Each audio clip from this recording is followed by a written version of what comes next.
Olá, meus irmãos, que a paz do Senhor Jesus esteja agora sobre você e sobre toda a sua família. Amém? Glória a Deus. Irmãos, hoje eu tenho uma mensagem tão especial aqui.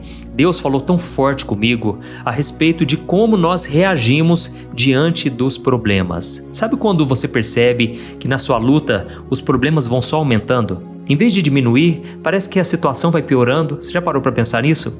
E se eu te disser que tudo isso que está acontecendo com você não é apenas com você, mas é no mundo inteiro? Irmãos, o mundo está vivendo um caos e eu vou te explicar o porquê. Nós estamos encaminhando para o fim dos tempos. Aliás, já fazemos parte do fim, mas agora é o finalzinho, sabe? Eu não sei quanto tempo nós temos de vida. Eu não sei se vai durar esse mundo mais 10, 20, 30, 50 anos, eu não sei. Uma coisa eu te falo, nem Jesus colocou data para a volta dele, mas ele disse o seguinte: observem os sinais. Quando você perceber que as dores desse mundo são comparadas às dores de uma mulher grávida, aí você tem que ficar atento às contrações. Já reparou? Quando a mulher grávida está para ter o neném, as contrações vão aumentando. Eu me lembro quando eu tive a Lorena junto com a Thaís, a minha primeira filha, e as contrações nos últimos dias já estavam aumentando bastante. Mas, de repente, a minha esposa falou: amor, eu tô começando a contar aqui no relógio e está cada vez mais rápido. Antes estava a cada 5 horas, por exemplo. Agora está a cada meia hora. Irmãos, ali nós já começamos a nos preparar. Então, o que eu quero te dizer é o seguinte: Deus está para enviar o seu Filho Jesus novamente. Só que ele não vai vir como alguém derrotado, alguém humilhado. Ele vai vir para fazer justiça. E ele vai vir aqui, irmãos, como um guerreiro vitorioso. Amém? Na sua coxa vai estar escrito assim, Rei dos Reis, Senhor dos Senhores. E ele mesmo disse enquanto estava aqui na terra: reparem os sinais. Quando vocês ouvirem falar de guerras, rumores de guerras, quando vocês perceberem que o amor ao próximo está se esfriando, quando vocês verem terremotos, tremores de terra, sinais nos céus e na terra, fiquem muito atentos, porque esses são sinais do fim. E então Jesus disse: à medida em que vocês perceberem que esses sinais estão se agravando, olhem para o alto, porque a sua redenção está próxima. Então, irmãos, Jesus, ele não falou tudo isso para nos passar medo. Pelo contrário, para que a gente se prepare e para que a gente tenha esperança. Amém? A mensagem do Evangelho o tempo todo fala de esperança. Mas sabe o que eu tenho percebido, irmãos? Nós cristãos não podemos cair nessa de perder as esperanças, de ficarmos desesperados diante das lutas. Entende? É por isso que o apóstolo Paulo disse, lá em Hebreus capítulo 10, que à medida em que os sinais estão apontando para a volta de Jesus, nós não podemos deixar de nos congregarmos como igreja. Entende? Não é na igreja, mas como igreja. Ou seja, é muito além de frequentar um templo religioso. É você estar conectado com outros irmãos na fé, para que vocês se encorajem, se fortaleçam uns aos outros. Então foi isso que Paulo disse e Jesus mesmo falou: no mundo vocês terão aflições, mas tenham bom ânimo. Ou seja, estejam animados, se fortaleçam, não deixem a vida de vocês fracassarem, naufragarem. Pelo contrário, se fortaleçam no Senhor, porque Ele já venceu tudo por nós. Amém? Então esse momento da oração da manhã, a oração da noite, é para nós nos fortalecermos no Senhor, na Sua Palavra. E quando você começa o seu dia na presença de Deus e você termina ele orando, buscando a Deus, com certeza a sua vida vai ser próspera, vai ser abençoada, tá certo? Então você que está passando por lutas, essa mensagem é para você hoje. Irmãos, como o Espírito Santo é lindo e maravilhoso. Ele fala muito com a gente, não é verdade? Eu sei que você que está aqui, você já tem às vezes um testemunho para contar. Eu gostaria muito que você deixasse aqui um comentário, se Deus já falou com você em algum desses momentos da oração aqui no meu canal. Irmãos, como eu disse para vocês, as contrações da minha esposa foram aumentando. E então eu me lembro que assim que a minha esposa estava sentindo aquelas contrações cada vez mais fortes, eu fui trabalhar e passaram-se poucos minutos, a minha esposa ligou: amor, agora tá muito rápido, vem pra cá urgente. Irmãos, eu fui correndo. Olha, por isso que assim, quando eu vejo alguém correndo no trânsito, eu não julgo, porque às vezes essa pessoa realmente está com uma urgência, E eu fui correndo, irmãos, eu atravessava os carros, daquela sensação assim, de medo, como vai ser, e ao mesmo tempo uma alegria muito grande, muito forte. Então eu peguei minha esposa, fomos correndo para o hospital e a minha filha já estava para nascer. E quando ela nasceu, irmãos, olha, aquilo ali parece que o mundo parou, sabe? Eu confesso que eu fiquei assim com dó das pessoas que são ateus. Eu vou te explicar por quê. Porque na hora que eu vi a minha filha nascendo, eu pensei, coitado das pessoas que não acreditam em Deus. Elas vão fazer o que agora? Como que elas vão reagir? Porque é uma alegria tão forte, irmãos. É uma sensação maravilhosa. Eu não sei se você já teve essa experiência, mas é uma coisa indescritível, né? Não é verdade? E aí, eu fiquei pensando, né? Porque Jesus falou, da mesma forma que a mulher, ela tem um filho e ela se alegra, e ela se esquece das dores, sabe? De tudo aquilo que ela passou na gravidez, da mesma forma vai ser assim na vinda do Filho do Homem, na vinda de Jesus. Irmãos, quando a gente se encontrar com Ele, nós vamos nos esquecer de todas as dores, todos os sofrimentos que nós estamos passando. Então não perca sua esperança na ressurreição, quando você vai se encontrar com Jesus, amém? Irmãos, essa vida é tão passageira e a gente não pode ficar agarrado aqui. A gente não pode ter o coração preso aqui. Devemos confiar no Senhor, amar sim as pessoas, nos dedicarmos a elas, ajudarmos. Mas, irmãos, o nosso coração tem que estar em Jesus. E quando a gente perde esse foco, irmãos, as coisas começam a dar errado, a gente fica triste, a gente perde a motivação, a gente perde o sentido, o propósito da nossa vida. Então, fique comigo, eu vou trazer uma mensagem poderosa agora. Antes, eu só quero pedir para você se inscrever no meu canal, ative o sininho da notificação, porque todo dia eu quero que você receba aí no seu celular as próximas mensagens que eu trouxer, tá bom? Não se esqueça de escolher a opção todas, para você não perder nenhuma notificação. Agora sim, vamos lá. Irmãos, a palavra de Deus mostra para nós, lá em Lucas capítulo 23, o momento mais crucial da história da humanidade. O momento mais importante, irmãos, de toda a Bíblia é isso aqui, ó, Lucas capítulo 23. Eu gostaria que você tentasse imaginar a cena aí, tudo o que estava acontecendo naquele momento. A Bíblia diz que de repente veio fortes trevas sobre toda a terra. De repente o céu começou a ficar escuro, o ar começou a ficar pesado. E eu quero que você imagine o som da multidão, daqueles soldados romanos, dos martelos e dos pregos nas mãos deles. E no centro de tudo isso haviam 3 cruzes. Na do meio estava Jesus, o Filho de Deus, pagando o preço pelos nossos pecados. Aquele homem que não cometeu um pecado sequer, de repente estava ali, crucificado, sendo humilhado, maltratado. Ele sofreu o castigo que nós merecíamos. É isso que havia sido profetizado pelo profeta Isaías, lá no capítulo 53. E do lado de Jesus haviam 2 criminosos. Interessante que a Bíblia não dá o nome deles. Você já reparou nisso? É porque, irmãos, Deus ele queria mostrar para nós que esses 2 homens, eles representavam a humanidade. Cada um de nós, em algum momento da nossa vida, se encaixa no perfil de um daqueles 2 homens. E eles não eram ladrões comuns não, irmãos. Eles não roubaram um pãozinho ali porque estavam com fome. Não, irmãos. Eles estavam sendo crucificados, irmãos, porque na época dos romanos, a crucificação era feita pelos soldados romanos justamente como uma pena de morte para os piores criminosos. Eram assassinos, pessoas rebeldes, terroristas. Irmãos, eram homens que fizeram coisas terríveis na vida. E talvez você pense assim, pastor, eu nunca fiz nada de tão grave. Irmãos, eu sei disso, mas os nossos pecados, irmãos, aos olhos de Deus, aos olhos de um Deus tão santo, de um Deus tão puro, eles são graves da mesma forma.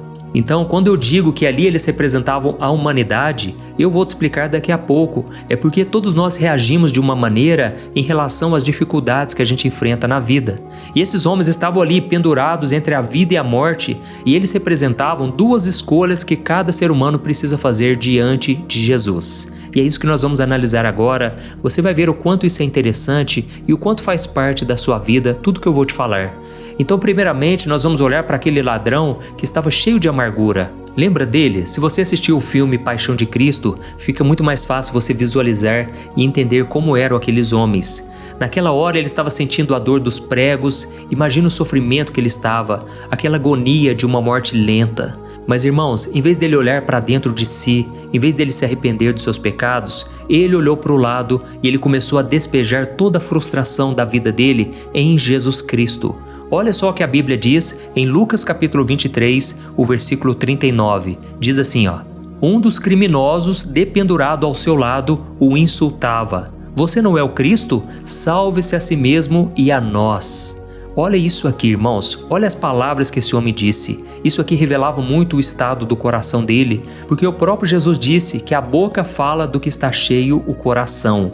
Esse homem estava cheio de amargura, cheio de coisas ruins no seu coração, e ele não estava buscando ali a salvação para sua alma, ele só queria um alívio para o seu corpo. E ele chegou a insultar Jesus dizendo: "Você não é o Filho de Deus? Então salve-se a si mesmo e salva a gente aqui também."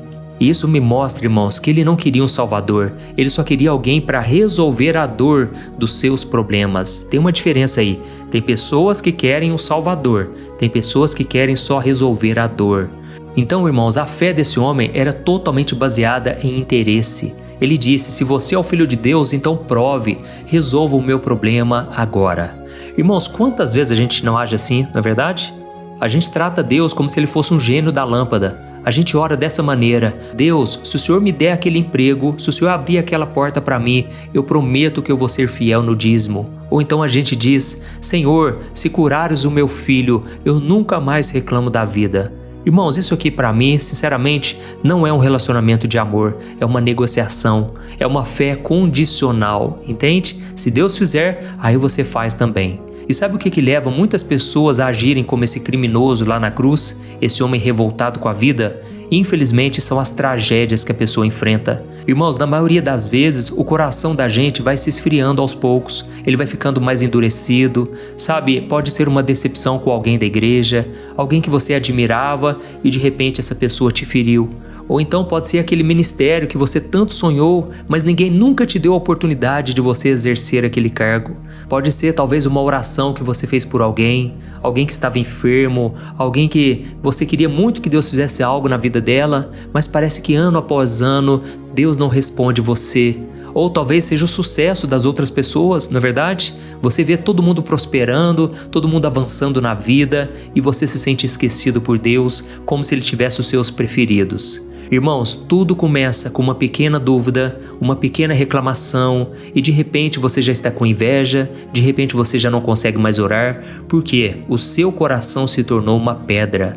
Aí não adianta você ir na igreja, não adianta você cantar louvores, porque a sua alma já não se conecta mais, entende? Você já não sente mais a presença de Deus. Você ora, parece que não resolve, você não consegue liberar o perdão, tudo para você vai ficando mais difícil.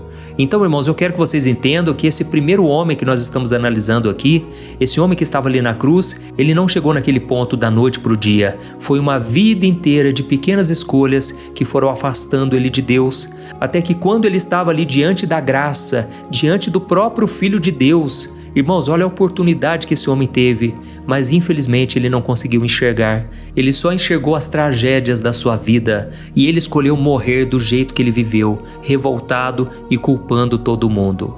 Olha, irmãos, se vocês se identificaram com isso, tem pessoas aqui que estão me ouvindo que eu sei que estão vivendo dessa maneira, são revoltados com tudo e com todos, vivem falando mal do governo, vivem falando mal das pessoas à sua volta, reclamando da sua própria vida. Vamos dar um fim nisso hoje, vamos dar um basta, amém? Nós vamos orar daqui a pouco, eu quero muito fazer uma oração específica por você, então não saia desse vídeo. Mas, irmãos, quando a gente continua lendo aqui a história, a gente percebe que a história não parou por aí. Tinha também um segundo ladrão. Ele estava na mesma cruz, sentindo a mesma dor, ele estava enfrentando a mesma morte. Mas, irmãos, olha, o coração dele era totalmente diferente. Diante do sofrimento que ele passou, em vez dele se endurecer, ele acabou se quebrantando na presença de Deus. A dor dele, irmãos, não gerou revolta, mas gerou um arrependimento. Ele reconheceu que ele estava ali por culpa dele, por causa dos seus erros, dos seus pecados. E olha só qual foi a resposta dele. Eu quero ler para você Lucas capítulo 23, o versículo 40 ao 42. Diz assim, ó: "Mas o outro criminoso o repreendeu, dizendo: Você não teme a Deus, nem mesmo estando sob a mesma sentença? Nós estamos sendo punidos com justiça, porque recebemos o que os nossos atos merecem. Mas esse homem não cometeu mal algum." Então ele disse: "Jesus, lembra-te de mim quando entrares no teu reino." Aleluia, olha que tremendo, irmãos. Vamos analisar com calma então a transformação que aconteceu no coração desse homem. E aí eu te pergunto, o que amolece um coração de verdade? Irmãos, primeiramente vem a humildade de parar de ficar olhando para os outros e olhar para você mesmo.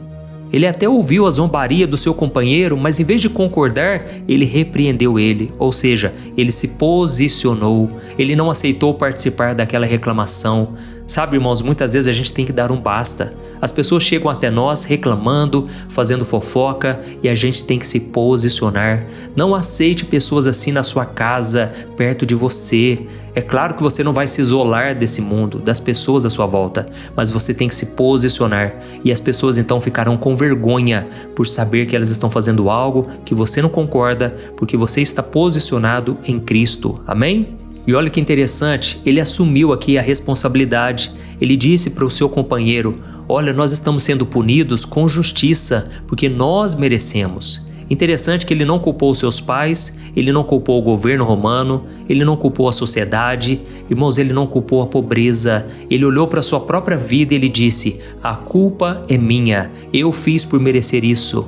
E olha, eu preciso te falar isso aqui. Esse é o primeiro passo para você ter uma verdadeira mudança na sua vida. Comece a assumir a responsabilidade pelos seus erros. Amém? Isso aqui não é mensagem coach, irmãos. Isso aqui é uma mensagem que está baseada na palavra de Deus. Você tem que assumir responsabilidades, porque enquanto você inventar desculpas, enquanto você ficar murmurando, colocando a culpa em todo mundo, você nunca vai alcançar o verdadeiro arrependimento que causa a transformação. Então, irmãos, a pessoa que tem um coração quebrantado, a Bíblia diz que esse Deus não desprezará.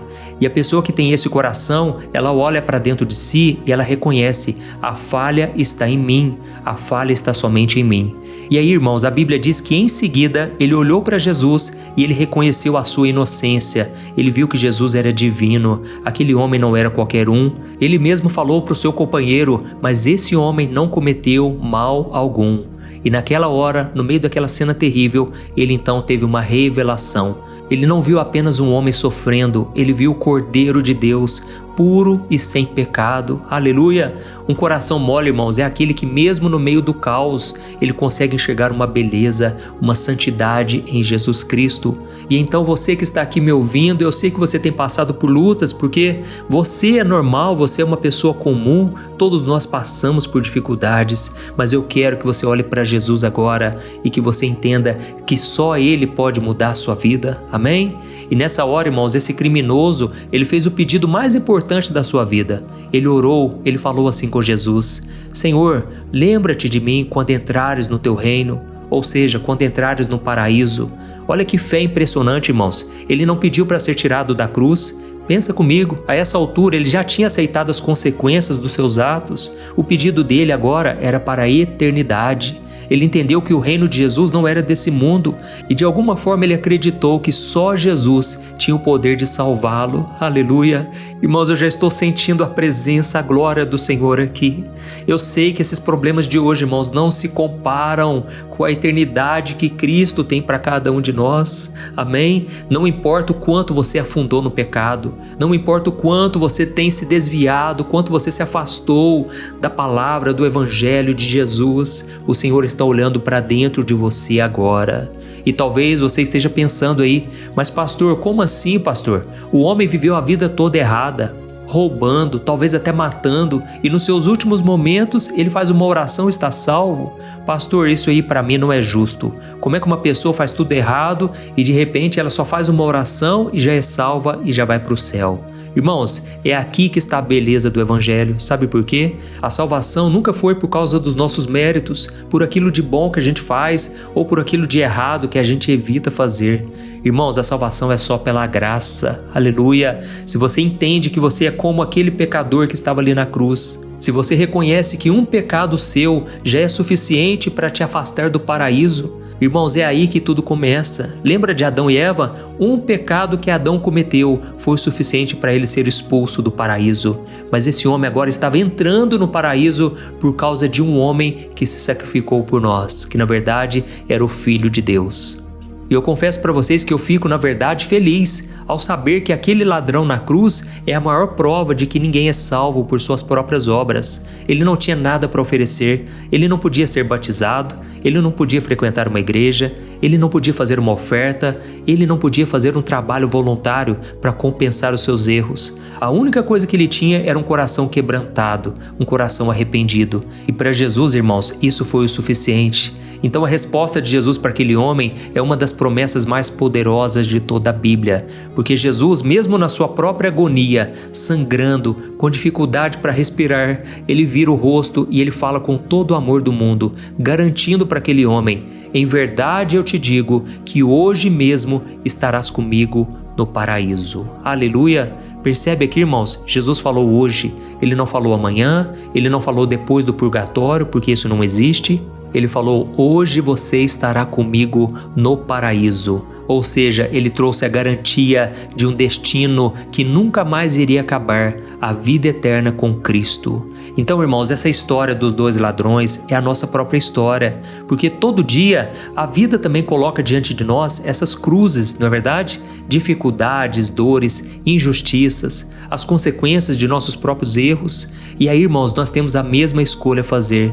Nós podemos ser como aquele primeiro ladrão, deixar a amargura tomar conta, viver reclamando de tudo e rejeitar o único caminho de salvação, que é Jesus. Ou então nós podemos ser como o outro criminoso que simplesmente se arrependeu e ele falou: Jesus, eu mereço a condenação, eu mereço o inferno, mas eu sei que o Senhor está pagando o preço pelos meus pecados, então eu te peço perdão agora, Jesus. Irmãos, eu quero ser como esse homem. Eu fiz essa oração há muitos anos atrás, eu reconheci que eu sou falho, sou pecador, e eu pedi para Jesus entrar na minha vida. Eu posso te dizer, foi a melhor decisão que eu já tomei na minha vida, e não haverá outra melhor, porque aquilo ali foi um divisor de águas na minha vida. Eu me lembro que toda a minha vida, irmãos, naquela época, estava uma bagunça sem fim. Eu estava muito triste, com medo do futuro.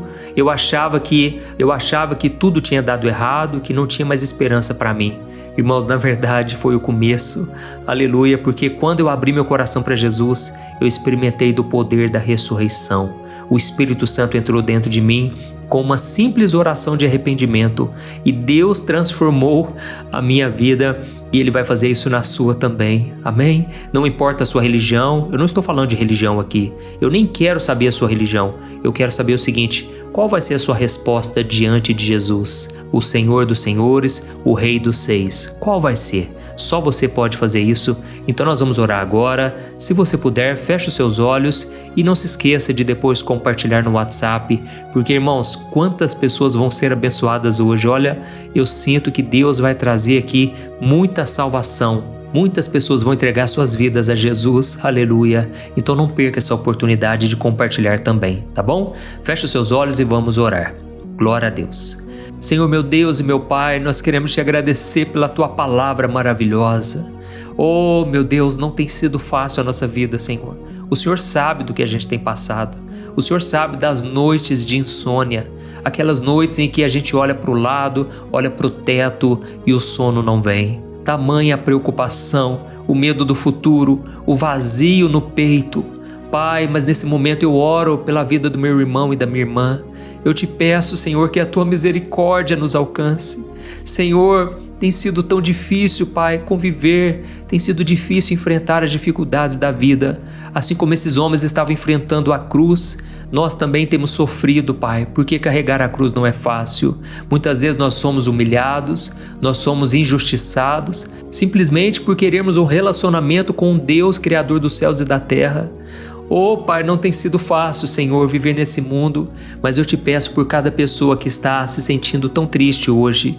Pai, essa pessoa que tem enfrentado uma doença, ou então essa pessoa que está desempregada, essa pessoa que está no casamento em crise, vivendo em depressão, ou sofrendo as consequências de seus próprios erros. Senhor, só Tu sabes o problema, a dificuldade que cada um está enfrentando. Quantas pessoas estão se perguntando agora: por que, meu Deus? Por quê? Onde o Senhor está? Por que nada se resolve na minha vida? Pai, eu sei que tem pessoas fazendo essa mesma oração nesse momento, mas nesse momento eu quebro todo o poder do inimigo contra essa pessoa, todo espírito de amargura, todo ressentimento que o inimigo colocou nesse coração. Tira, meu Deus, toda essa raiva, essa falta de perdão. Oh, Deus, ajuda essa pessoa a liberar, Senhor, liberar o perdão para quem a feriu, para quem a machucou. Deus, troca, Senhor, essa ansiedade por uma confiança inabalável. Troca a dor do coração dessa pessoa por uma esperança que só existe em Ti, Senhor. Assim como o segundo ladrão, nós queremos reconhecer que o Senhor é Deus, que Tu és o nosso único Salvador, e por isso nós confessamos que somos pecadores, Senhor, que muitas vezes nós erramos o alvo, sim, muitas vezes nós buscamos o pecado e por isso merecíamos a condenação. Mas ao mesmo tempo nós olhamos para a Tua cruz, para o preço que o Senhor pagou por nós. Mesmo o Senhor sendo santo, justo e perfeito, o Senhor veio para nos salvar. E nós não temos nada de bom em nós mesmos, Senhor, para Te oferecer. Tudo que nós temos é um coração arrependido que clama: Jesus, lembra-te de mim. Lembra-te de mim quando eu estiver lá no meu trabalho, quando eu estiver na minha casa, na minha família. Lembra-te, Senhor, dos meus sonhos. Lembra-te, Senhor, quando eu estiver mesmo acamado no hospital. Eu quero que o Senhor esteja comigo.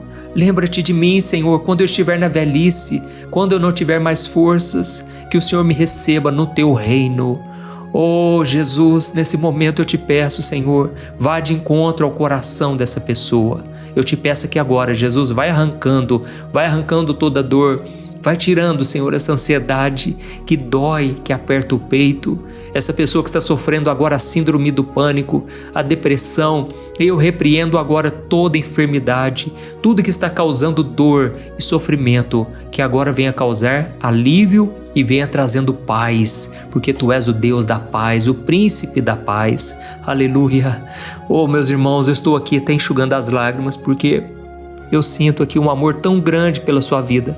Eu gostaria muito de te conhecer pessoalmente, só para te dar um abraço e dizer que Jesus te ama. Não saia da presença do Senhor. Continue aqui comigo todo dia, porque você é muito especial para Deus. E é muito importante que você renove as suas forças na presença do Senhor, ouvindo a palavra dEle.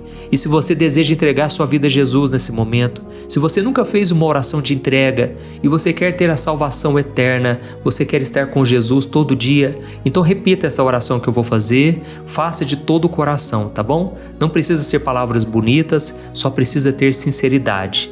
Diga assim aonde você está: Senhor Jesus, eu reconheço que sou pecador, eu reconheço que eu vivi a minha vida longe de Ti e eu me arrependo dos meus pecados. Hoje eu entendo que o Senhor morreu na cruz por mim, para me perdoar e para me dar a vida eterna. Jesus, lembra-te de mim, entra no meu coração, escreve o meu nome no livro da vida e me salva. Eu te recebo como meu único Senhor e Salvador.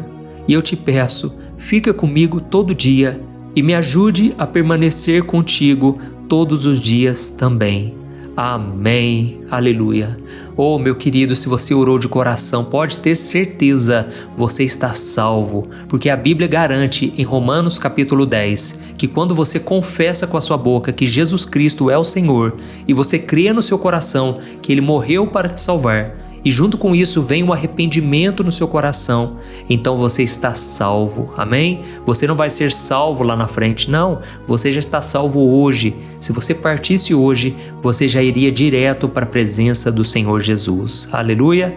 Então, se você foi tocado por essa palavra, eu desejo que você compartilhe com o máximo de pessoas, busque também conviver com pessoas da mesma fé, procure uma igreja que pregue realmente a palavra de Deus e eu te espero no próximo vídeo.